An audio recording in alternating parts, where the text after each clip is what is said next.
स्वामी सर्वानंद महाराज की,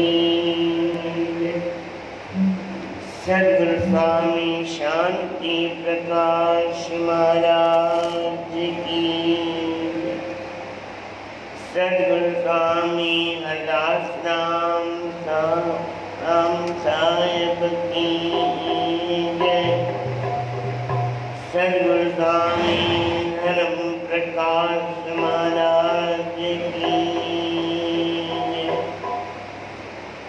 परम पूजनीय सद्गुरुदेव भगवान की जय।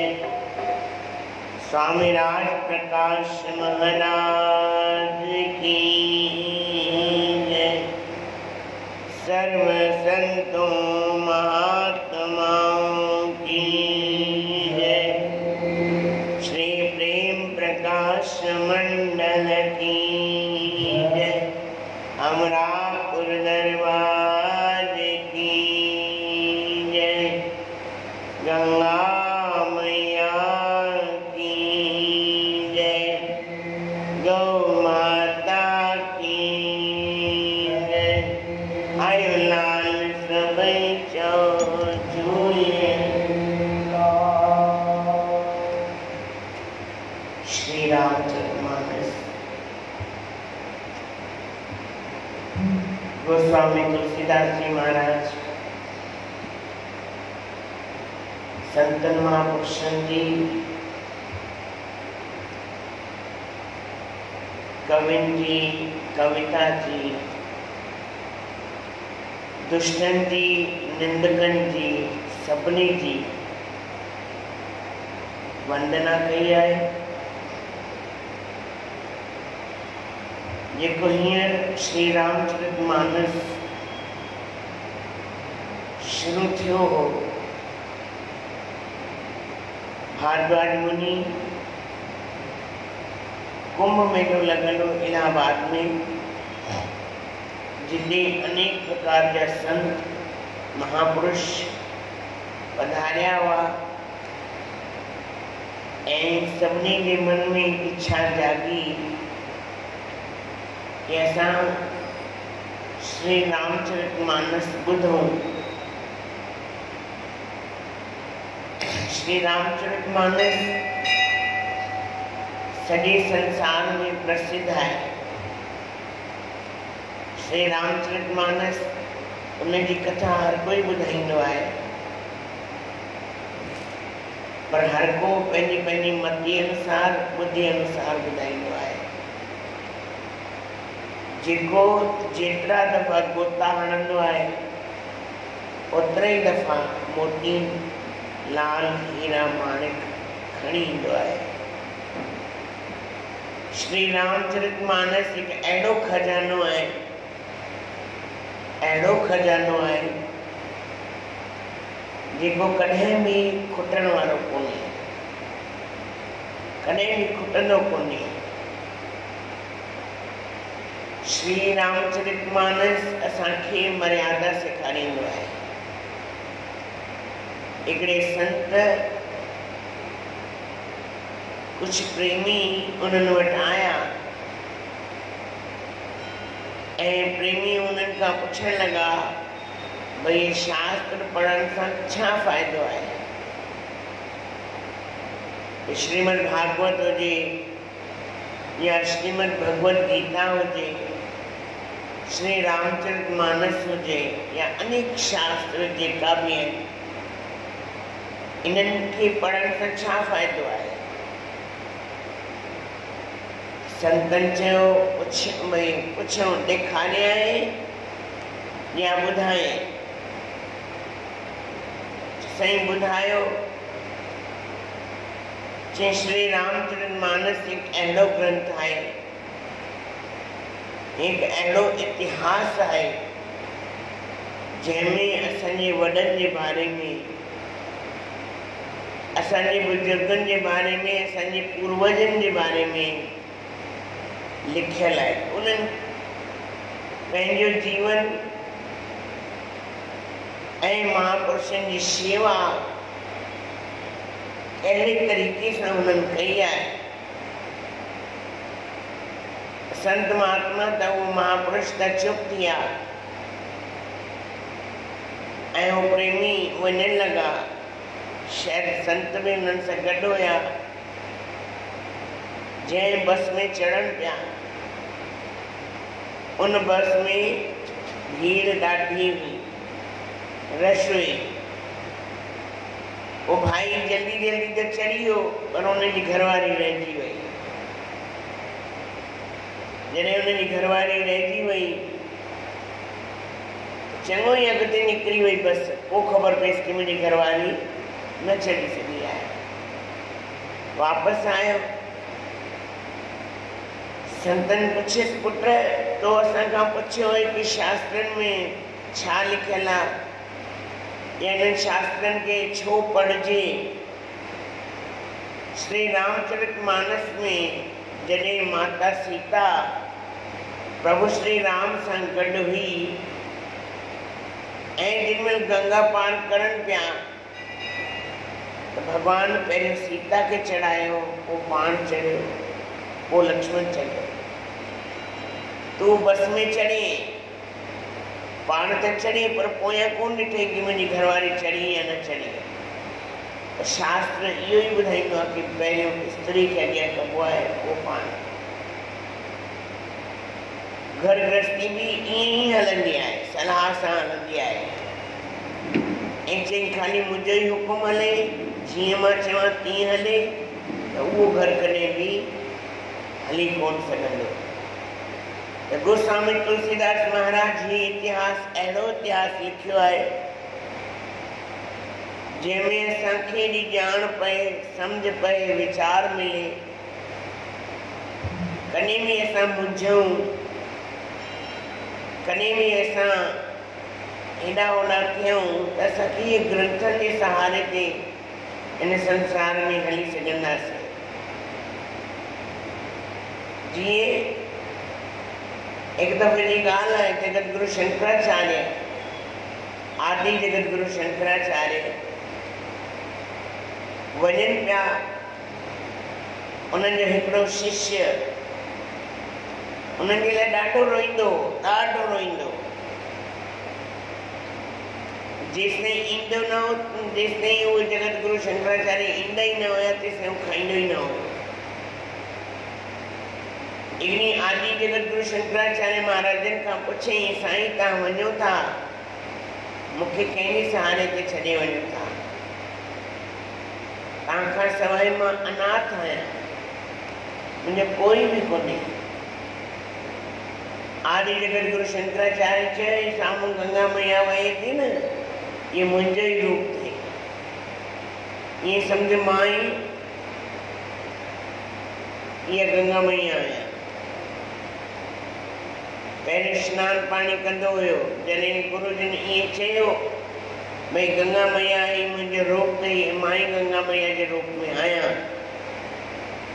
जॾहिं तोखे यादि अचे त गंगा मैया जे किनारे ते वञी वेही रहिजे। हाणे उहो गंगा मैया में सनानु कंदो, गंगा मैया में सनानु करणु बंदि करे छॾियईं।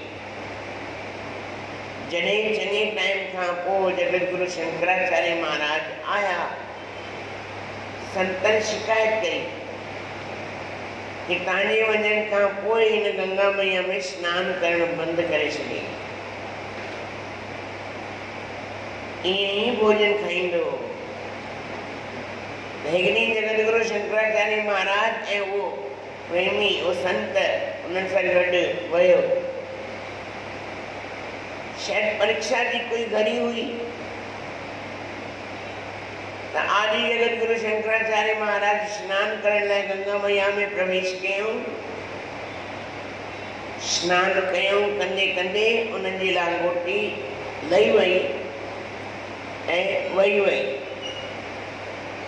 उन्हनि सॾु कयोसि, भाई मुंहिंजी कॉपीन चइबो आहे उनखे, कॉपीन खणी अच। हाणे खणी त आयो, गंगा मैया में गंगा मैया खे छा सम्झंदो, मुंहिंजे गुरु जो रूप आहे। हाणे मां गंगा मैया में पेर कीअं रखां?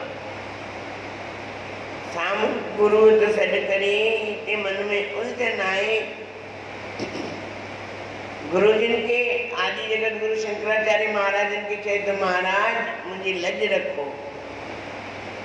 ताई चयो हे गंगा मैया मुझे रूप आहे मां पेर कीअं रखां।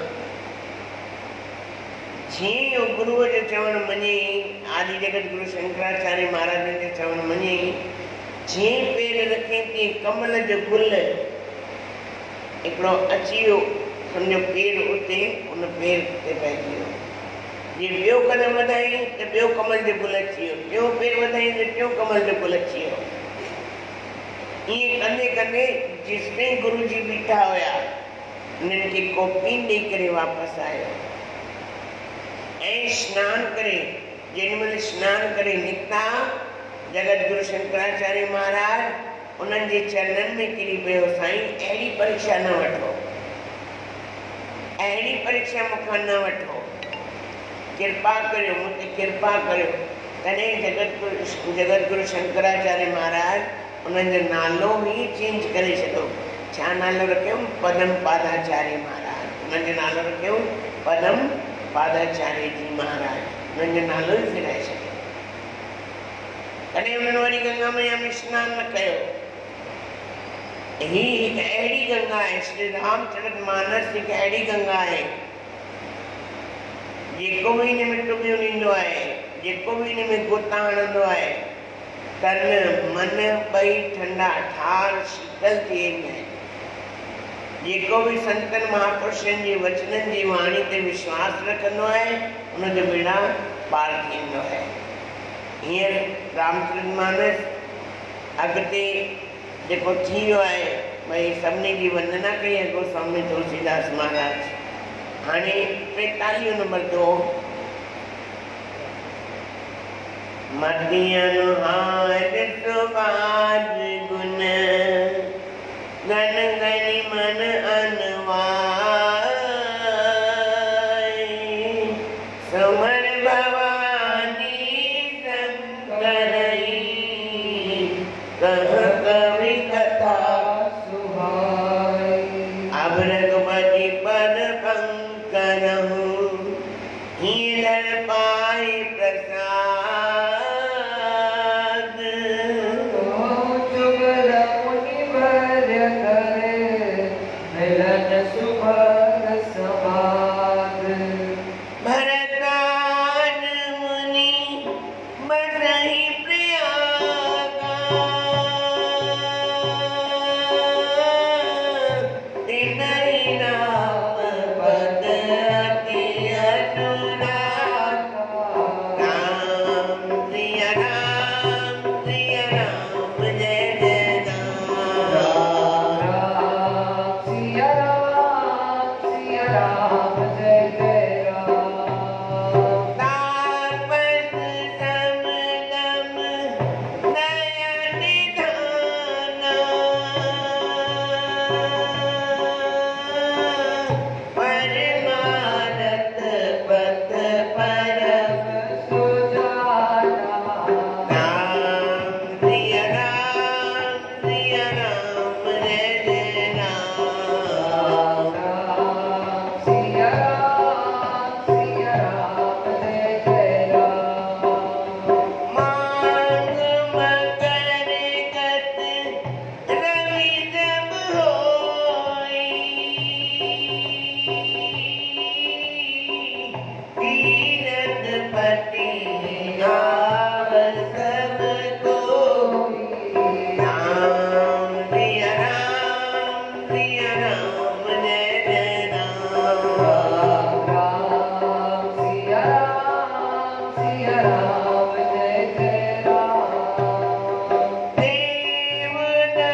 पंहिंजी बुद्धि के अनुसार चवनि था मां पंहिंजी बुद्धि के अनुसार गुणनि सां वीचार करे पंहिंजे मन के स्नान कराए मां भवानी ऐं भगवान शंकर के याद करे इन सुंदर कथा के शुरू कयां तो चवां तो मां भवानी ऐं भगवान शंकर छो जी गोस्वामी तुलसीदास जा माता पिता ऐं गुरु भी वही हुआ। कोई भी कम शुरू कबो है माता पिता ऐं सतगुरु का सवाइ वो कम पूरो न थींदो है। या गणेश ऐं शारदा ये पंज देवताऊं आहिनि जेके असांजे जीवन में हमेशा हमेशा इन्हनि पंजनि देवताउनि खे यादि करबो आहे। सुबुह जो उथो इन्हनि पंजनि देवताउनि जो नालो खणो। हरिहर गौर गणेश रव उन पंज देवता आहिनि। कहिड़ो भगवान विष्णु, भगवान हरि, गणेश भगवान, मां शारदा और मां गौरी ऐं भगवान सूर्य नारायण। सुबुह जो उथण सां जेके पंज नाला इहे चवंदो आहे, पंज नाम जपी करे अॻिते कम थे लॻंदो आहे, उन जा कम हमेशह सिद्ध रहंदा आहिनि, सिद्ध थींदा आहिनि। कॾहिं कॾहिं प्रेमियुनि जे घरनि में वञणु थींदो आहे पंजनि देवताउनि जी मूर्ति लॻी पई हूंदी आहे, ॿियो मूर्ति न हूंदी आहे। हिकिड़ी सतगुरुनि जी ऐं इहे पंज देवता ऐं माता पिता। माता पिता जंहिं असांखे जनमु ॾिनो आहे वॾो कर्ज़ु असांजो उन्हनि जो आहे, उहो असांखे लहिणो आहे। त भॻवानु शंकर ऐं मां भवानी गोस्वामी तुलसीदास जा माता पिता ऐं गुरु भी उहो ई आहे। इन लाइ गोस्वामी तुलसीदास महाराज उन्हनि खे पंहिंजे माता पिता ऐं गुरु रूप में उन्हनि जी वंदना करे थो। ऐं ॿियो हाणे मां हृदय में दिलि में प्रसाद सम्झी कॾहिं कॾहिं ॾिसंदो कंहिंखे प्रसाद न मिलंदो आहे त मुंहुं ठही वेंदो आहे, मुंहुं बनाए छॾींदा आहिनि, प्रसाद ई न मिलियो, छा दरबार आहे, छा हीअं सी सत्संग ॿुधो अथई न, इहो वॾो प्रसाद आहे। उहो प्रसाद त पेट भरींदो, हीउ प्रसाद थधो कंदो, हीउ प्रसाद शीतल कंदो। ज़रूरु न की उहो के प्रेमी मूं अहिड़ा बि ॾिठा आहिनि थोरो खणंदा आहिनि, तिर खणंदा आहिनि। छो भई प्रसाद वठो न, चवंदा आहिनि एतिरे में मिल ॼाओ थी वेंदो।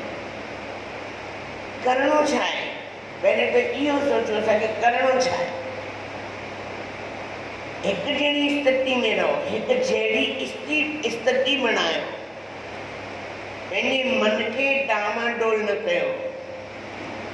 जंहिं पंहिंजे मन खे डामाडोल करे छॾियो किथे जो न रहंदो। पंहिंजी स्थिति खे बनाइणु खपे कि मूंखे आख़िर करिणो छा आहे। जीअं ॿार कोई हूंदो आहे पढ़ाई पूरी कंदो आहे त उनजे माता पिता पुछंदा आहिनि भई हाणे छा कंदे, धंधो कंदे, नौकरी कंदे या अॻिते पढ़ंदे। ऐं कोई छोकिरो चए मूंखे ख़बर कान्हे, माना उनजी मन जी स्थिति अञा डावाडोल आहे। त इन लाइ उनखे माता पिता चवंदा बाबा पक कर तोखे छा करिणो आहे। इन लाइ गोस्वामी तुलसीदास महाराज चवंदा हिननि खे प्रसाद सम्झी ऐं संतन महापुरुषनि सां गॾु मिली करे हिन सुंदर संवाद माना सुंदर कथा जो वर्णन कंदासीं।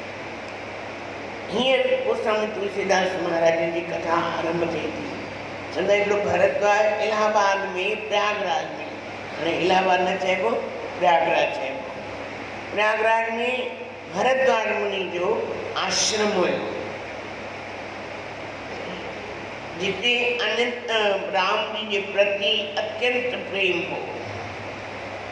ऐं वो संत कहिड़ा हुआ? जितेंद्रिय, माना पंहिंजे इंद्रियनि खे जंहिं जीतियल हो ऐं परमार्थ जे मार्ग में ॾाढा चतुर हुया, सियाणा हुया। परमात्मा न कोई बि अचे वञे, कंहिंखे कुझु ॾियणो आहे, कंहिंखे कुझु करिणो आहे, गुप्त रूप सां परमात्मा न कि इन भगवान जे रस्ते ते भी इन तरीक़े से उन्हनि जो कमु हलंदो हो। हाणे भारद्वाज मुनि जे आश्रम में सभु संत गॾु थिया। कॾहिं गॾु थींदा आहिनि ख़बर अथव? भई इलाहाबाद में प्रयागराज में संत कॾहिं गॾु थींदा आहिनि? कुंभ मेले में। ऐं जॾहिं कुंभ मेलो थींदो आहे त छा थींदो आहे? ॻाल्हियूं कंदा आहिनि। जॾहिं संत पाण में मिलंदा आहिनि त छा कंदा आहिनि? जॾहिं चवनि था असांजा शहंशाह साईं ॿुधाईंदा कुंभ मेले में अहिड़ा महात्मा ईंदा आहिनि, अहिड़ा महात्मा ईंदा आहिनि जेको हिमालय में वास कंदा आहिनि। 12 साल खां पोइ कुंभ में सनानु करणु ईंदा आहिनि ऐं सनानु करे गुप्त तरीक़े सां हली भी वेंदा आहिनि। पर अगरि पहचान जी तरीक़ो हुजे, पहचान हुजे, ही संत केरु आहिनि? हिकिड़े तव्हांखे मां ॻाल्हि थो ॿुधायां। अहिड़ा पश्चिम बंगाल जा संत विजय कृष्ण गोस्वामी जी महाराज। कुंभ मेलो लॻल हो त हिकिड़ा अवधूत महात्मा माना सॼे शरीर में भस्म रमियल हुई। त इन्हनि सां गॾु बि 4-5 प्रेमी हुया। इन्हनि छा कयो? उन महात्मा खे प्रणाम कयो। छा कयो? कॾहिं बि कोई भी महापुरुष मिले, कहिड़ो भी मिले, ॾियणो वठणो असांखे कुझु आहे या न आहे, पर परियां खां प्रणाम ज़रूरु कयो। उन सां असांजो भाव ठहींदो। कोई मंदिर मिले, कोई टिकाणो मिले, परियां मिले, कुझु भी मिले, परियां खां भी मिले न, परियां भी हथ जोड़े ऐं मथो निवाइण में तव्हांजो कुझु वेंदो कोन्हे। वेंदो आहे तव्हांखां घुरंदे तव्हांखे आसीस ई मिलंदी, अञा भाग ई ठहंदो। अलाए कंहिंजे हुन सां असांजो भाग ठही वञे असांखे ख़बर कान्हे। त विजय कृष्ण गोस्वामी जेके पश्चिम बंगाल जे संत हुननि सां गॾु 3-4 प्रेमी भी हुया ऐं इन्हनि उन अवधूत महात्मा खे ॾिसी करे परियां खां प्रणाम कयो त इन्हनि सां गॾु प्रेमी हुया। पुछियो साईं तव्हां हुननि खे प्रणाम छो कयो? चई तव्हां हुननि खे ॾिठो? हा ॾिठो। छा ॾिठव? चई सॼे शरीर ते रख मलियल हुई, माना भस्मी रमियल हुई। चई ॿियो छा ॾिठव? चई बसि असां जहिड़ा लॻनि पिया। चई तव्हां ॾिठो धरती खां मथे हुननि जा पेर हुआ? धरती खां मथे हुननि जा पेर हुआ, ॾिठा तव्हां? ही अवधूत महात्मा हिते जा न हुया, हिमालय जा महात्मा हुया। हिते कुंभ मेले में सनानु करणु आया। यही त पहचान आहे। असांजी अखियुनि जी पहचान छा आहे? असां सभिनी खे न घोड़ा गधा सभु हिकु जहिड़ा। संतनि में भी पहचान थींदी आहे। चवंदा अखियूं खोले करे हल।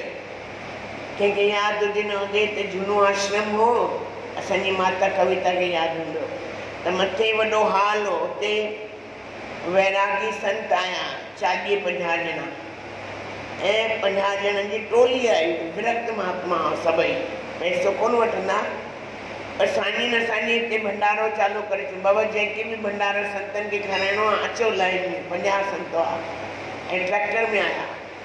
असांजे दादा, असांजा अशोक दादा टाइगर साहब, उहे हुननि खे VIP रोड तां वठी बि आया ऐं छॾे बि आया। मां बि हुननि सां गॾु हुउसि। त कॾहिं कंहिंखां वठंदा कोन हुया ऐं विरक्त बि अहिड़ा विरक्त त मां तव्हांखे छा ॿुधायां।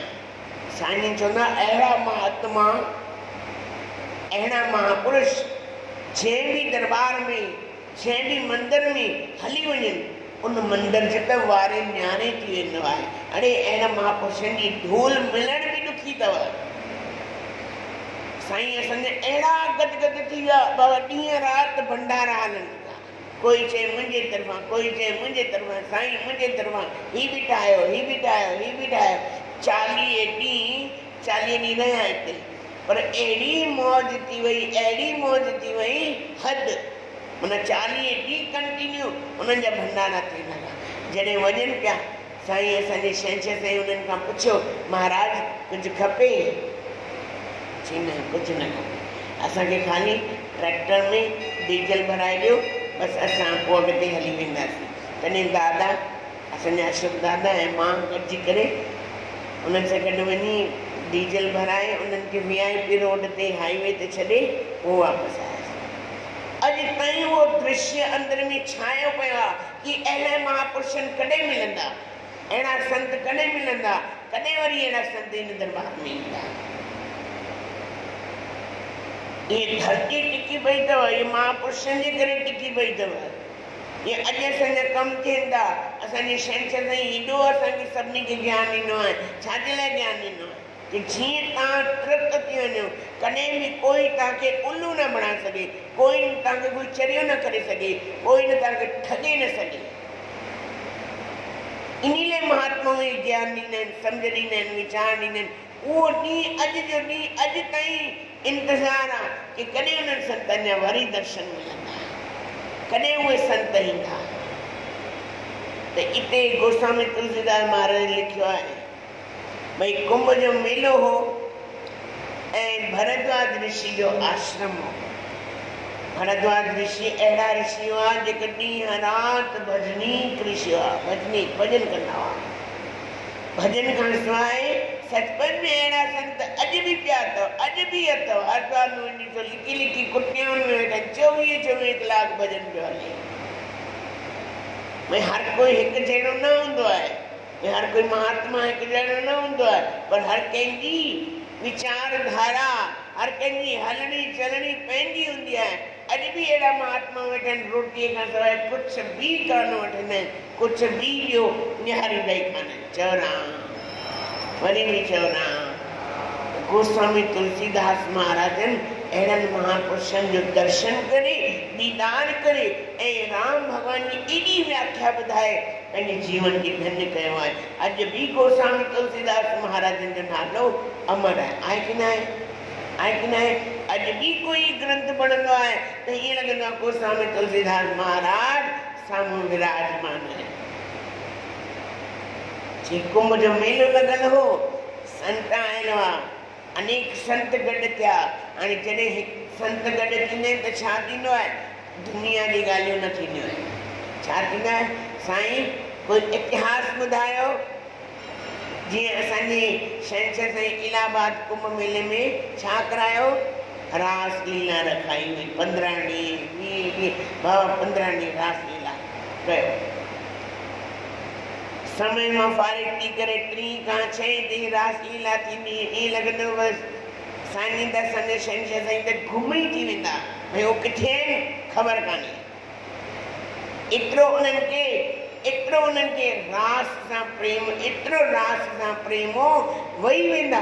ख़बर अॼु मां तव्हांखे हिकिड़ी ॻाल्हि ॿुधायां, अहिड़ी ॻाल्हि ॿुधायां तव्हांखे लॻंदो कि कीअं इहे ॻाल्हियूं सभु थींदियूं। तॾहिं साईं जो कमरो हिते हूंदो ऐं भंडारो बि पासे में हूंदो। नओं कमरो ठाहिरायो इलाहाबाद कुंभ मेले खां पोइ जॾहिं साईं जी नीति आयो तॾहिं नओं कमरो ठाहियो वियो ऐं कमरो बि कमरो ॾिसणु जहिड़ो हो। प्रेमी ईंदा परियां खां। हिकिड़ी साईं खे भरत चरित्र सां ॾाढो प्रेम हो। भरत चरित्र ईंदो न, साईं खे ॾाढो प्रेम हो। कॾहिं TV में अचे या कोई CD मिली वञे या कंहिंजे घर ॾिसनि, टप टप ईअं अखियुनि में ईअं वहंदा घोड़ा, ईअं अखियुनि में वहंदा घोड़ा, पंहिंजे पाण खे संभाले न सघंदा। हिकु दफ़ो मां स्क्रीन वठी आयसि, उहो आहे। मां चयुमि साईं भरत चरित्र हलाए ॾियां? साईं चयो हलाए ॾे। हलाए ॾिनमि। पर्दा लॻाए छॾियऊं, दरवाजा कुंडी बंदि करे छॾियऊं, अकेला वेही ॾिठऊं। पोइ मां लिकी लिकी करे या सम्झो ॾिसां पियो भई साईं ॾिसनि था की साईं छा मां तव्हांखे हाल ॿुधायां। सम्झो अनुभव जी ॻाल्हि आहे कि साईं अहिड़ो हुन में घुसी वेंदा, ईअं लॻंदा कि ख़ुदि भरत आहिनि या ख़ुदि राम आहिनि। छा आहे असां साईं जे अंदर खां उहो खजानो कढी कोन सघियासीं। सचपच में साईं चवंदा पोइ ख़बर पवंदव, चवंदा न पोइ ख़बर पवंदव। हाणे ख़बर कोन पवंदव, पोइ ख़बर पवंदव। चवंदा ओॾी महिल हिन हीरे जी क़दुरु कॾहिं थींदी आहे या मणियुनि जी ख़बर कॾहिं पवंदी आहे। इन लाइ गोस्वामी तुलसीदास महाराज पंहिंजे जीवन में इहो अनुभव आहे उन्हनि जो, जेको उन्हनि दर्शन कयो, जेको उन्हनि दीदार कयो, जेको उन्हनि ॾिठो आहे, इहो उन्हनि जो अनुभव आहे, जंहिंमें अनेक रत्न, अनेक हीरा मोती इन में रखिया आहिनि। जॾहिं कुंभ मेलो लॻो, सभु संत गॾु थिया, बाबा कुझु न कुझु वार्ता हलणु खपे। एतिरे में हिकिड़ा संत अची विया, जिन जो नालो